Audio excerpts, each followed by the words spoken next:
আসসালামু আলাইকুম সবাইকে, চলে আসলাম নতুন আরেকটি ডেইলি ব্লগ নিয়ে। তো আশা করি ভিডিওটি ভালো লাগবে, তো সাথে থেকে পুরো ভিডিওটি দেখতে থাকুন। তো এই তো বিকালবেলা নাস্তা করে নিলাম, আর এটা ছিল দুপুরবেলার ভিডিও।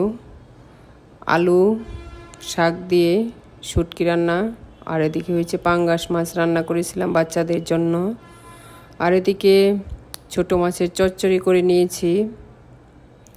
তো ছোটো মাছের চচ্চড়িটা কিন্তু অনেক মজা হয়েছিল, তো হাতে মাখিয়ে ছোটো মাছের চচ্চড়িটা অনেক মজা হয়, তো আপনারা খেয়ে দেখবেন। আর এদিকে আমি চিংড়ি শুটকি দিয়ে পেঁপে ভাজি করতেছি, তো এটাও কিন্তু অনেক মজাই হয়েছিল। তো এরকম করে কখনো খাওয়া হয়নি, তো দেখলাম অনেক মজাই হয়েছিল চিংড়ি শুটকি দিয়ে।